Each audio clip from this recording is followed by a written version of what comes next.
Overflows. What is the purpose of awakening? What is the purpose of life? What is awakening? What is dharma? What is the purpose of life? Is it happiness? No, it is not.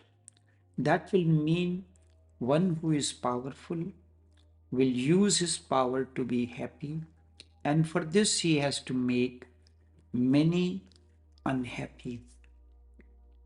The purpose of life is inner search or self knowledge or awakening. Awakening is never goal oriented. Once the process begins, this continues ere long. Awakening is the only satiation in life. Nothing satiates in life but awakening. Then, what is the purpose of awakening? We see diversity of opinion, thought, ideas, and so on. What is the way to explain dharma? Dharma cannot be translated as religion, but it is done because religion does not connote the essence of dharma. To understand life and living, you need to understand certain fundamentals. You cannot understand Newton's law of gravitation or Einstein's equation E equal to mc square unless you understand what is mass, what is force, what is energy, and so on. These are the fundamental terms without knowing which you will not understand the principles of science.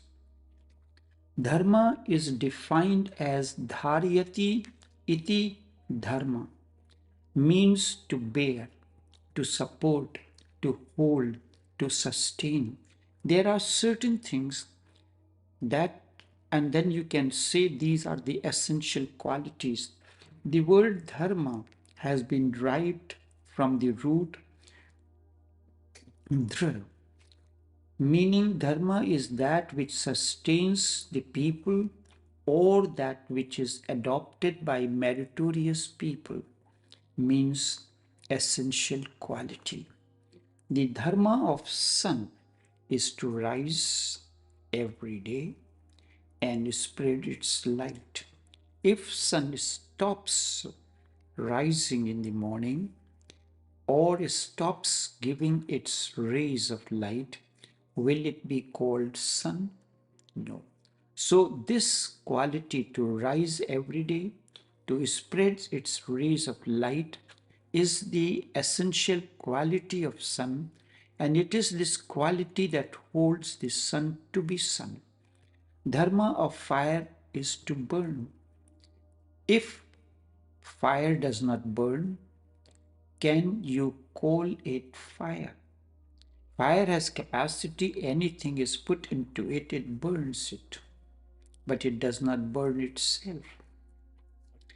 So dharma of water is to moisten. If water does not moisten, that means it is not water. So burning is the essential quality of fire. To moisten is the essential quality of water. So this is the dharma, not the religion. It is the essential quality.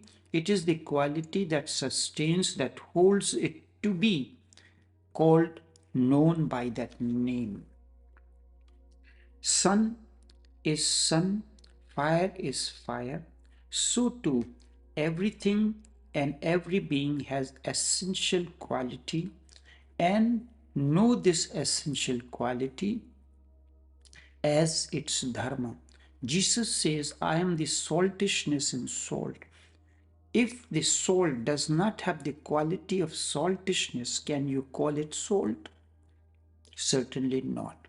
So salt is the dharma of, saltishness is the dharma of salt. So is the case with everything. Dharma of the flower is twofold.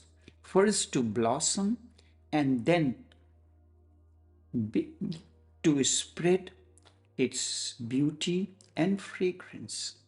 If a flower does not blossom, or after blossoming does not spread its beauty and fragrance, can you call it a flower? So too, the dharma of an awakened one or enlightened one is first to be light onto himself, on oneself. Second, live life moment to moment, guided by the light, this light or consciousness. Third, to allow this consciousness, this light to flow out of him. Last, to kindle the spark in others and continue this process. This is transformation. The moment you understand this and you live by this, you are awakened or enlightened one, part of the cosmos, in harmony with cosmos, oceanic or cosmic. All the enlightened ones, all the religions agree on one thing only. Their disagreements are many, but there is one agreement among all, and that is that man, because of his ego, is close to reality. The ego is the only barrier, the feeling that I am. On the point of Buddhas and Christ and Krishnas all agree. On this point, all of them agree. And because they agree, it seems to me that this is the basic thing in all the religious endeavor. All else is accidental. This is essential, that you are debarred because of your own ego or egocentric presence. What is this ego and what does it consist of? How does it arise and why does it become so important? Look at your mind. Because you cannot understand the phenomena of ego theoretically, you can only understand it existentially. Look at your mind, observe it, and you will come to a deep understanding. And if you can understand what the ego is, there is no problem. And then it can be dropped easily. Rather, there is no need to drop it.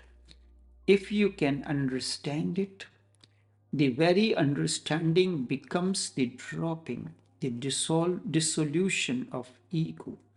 Because ego is created through your non-understanding. Because you do not understand the truth, and that creates the ego. It is created through your sleepiness.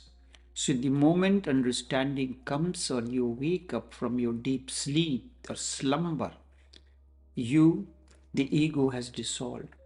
If you can become alert about it, if you focus your consciousness towards it, it disappears. It disappears just as when you bring light to a room and the darkness disappears, you do not know where has it gone. Have you seen this darkness walking out of the room? It simply disappears because it is not there. It is the absence of light.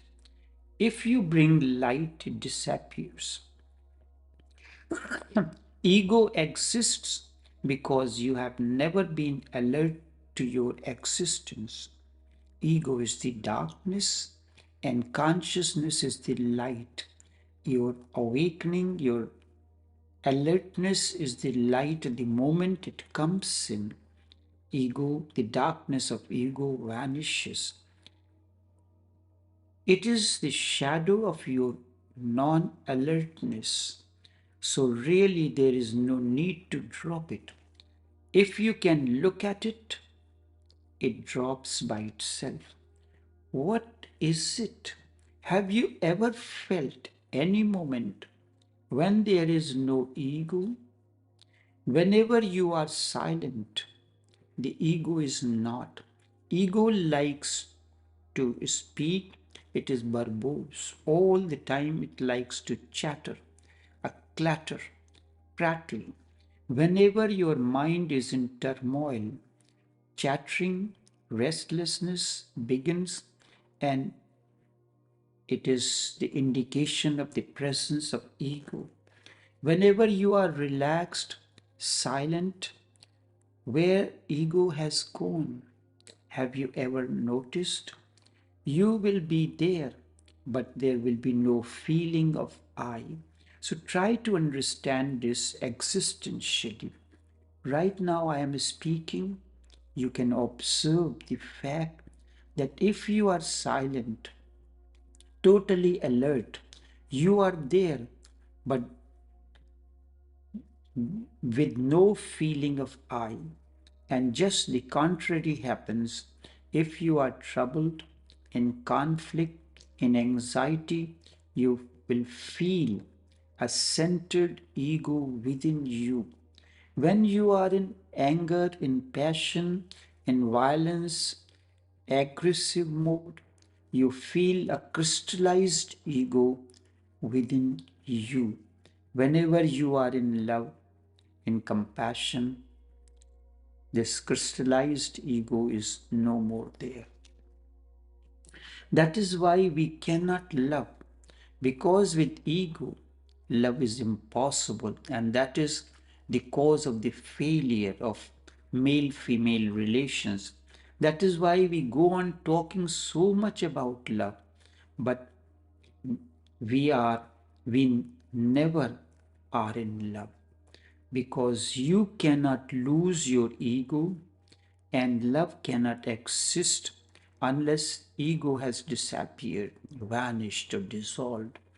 Love, meditation, God, they all require one thing: the ego must not be there.